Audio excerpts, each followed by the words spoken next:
does that even mean, Bowers Game Corner? Hey there, YouTube. I'm back again today for another How to Play video, and today I'm going to teach you how to play Link City from Blue Orange Games. This is for 2 to 6 players, ages 8+, take about 30 minutes to play. Now, in Link City, this is a completely cooperative game we're going to be playing over the course of 6 rounds, and during each round, one player is going to be the mayor. So first, you're going to randomly select one player to be the mayor. They will start the game with this City Hall thing right here, and they will start with these 3 tiles right here, the orange, yellow, and blue, and they will have that behind their little screen right here. Now, the next thing you're going to want to do is you're going to take these 3 cones right here, and you're going to pass them to the player to the left of the mayor. Whoever will be your mayor will have all this stuff every turn, and whoever is to the left of the mayor, aka the deputy mayor, will have these every turn. Now, the next thing you're going to want to do is find the City Hall tile right here, place it out in the center. You're going to want to find these matching cones that look exactly like the ones behind the mayor screen and place those out towards the center where everyone can see them and use them a little bit later. You're going to take these 2 white cone tiles, place them off to the side along with the white cone, and then you're going to take these 6 locations right here that have pictures on them. And you're going to place these on the table. These are special tiles that you can earn. We'll talk a little bit about those later. Now, the remainder of the tiles should look like this. They should have text on the front and the back, but most importantly, they should have 4 partial trees around the outside. Now what you're going to do is you're going to randomly draw 4 of these, and then you are going to create the start of your city by placing them next to City Hall like so. Now, these are double-sided, and if you're playing with younger players, you absolutely can flip them over to put them however you want to. So we're just going to leave them right here. And right now, we have 4 victory points. Because at the end of the game, after 6 rounds, you are trying to get the most victory points. And victory points are just completed trees. So we have 1, 2, 3, 4. We already have 4 victory points. Hooray for us.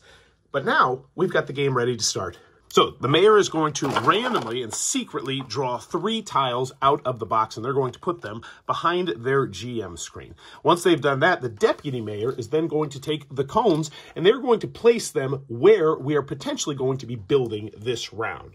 So the rule is you cannot play it diagonal. So you can't do that, but I could place it right here, which means the next tile will go right there. I could place it right here, which means the next tile would go right there, so on and so forth. So we'll just go...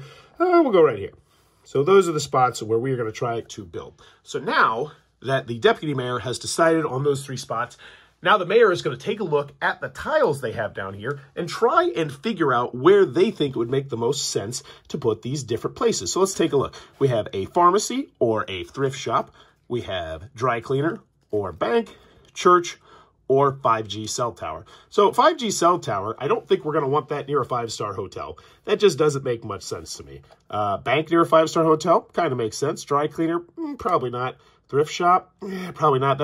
So at this point, everyone else is going to be discussing and saying, oh, it wouldn't make sense if you put the pharmacy next to the 5-star hotel or the alien abduction site, this, that, the other thing, until eventually everyone agrees and you place out the 3 cones where you think the mayor also placed them. And if you can't come to an agreement, then the deputy mayor always has the final say. Once they have decided that this is final, the mayor is then going to reveal and see what they got correct. So that did not match.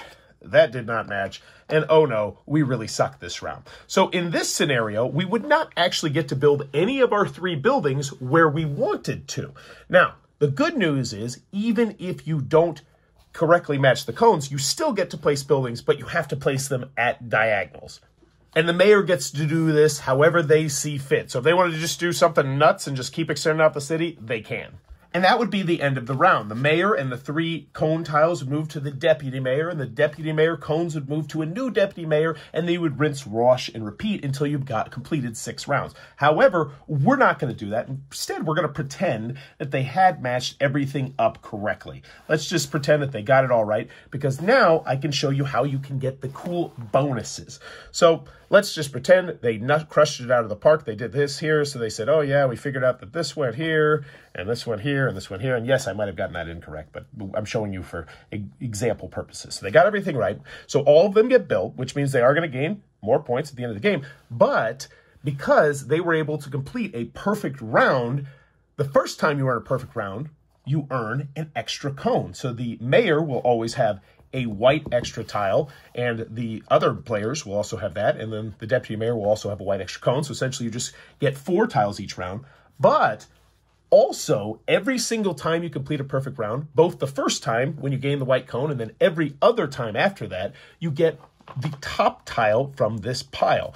Now, these are different in the aspect of they only have 3 trees on them. Also, you can only ever have one of these special tiles on any one row or column. So, for instance, if I were to place this right here, I could not have anything else on this row or this column. This would not be legal, and this would not be legal. I would have to place it somewhere else, but it's still free points.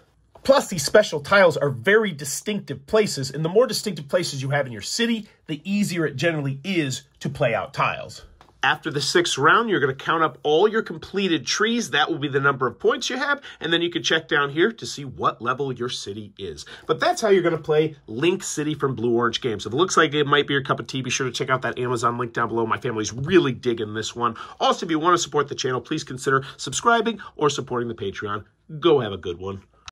This video is brought to you by all of my amazing Patreon supporters, and I would love it if you would join their ranks and have your name immortalized in the end of many of my videos for the end of time. But consider for only $1 a month, and as always, thanks for stopping by.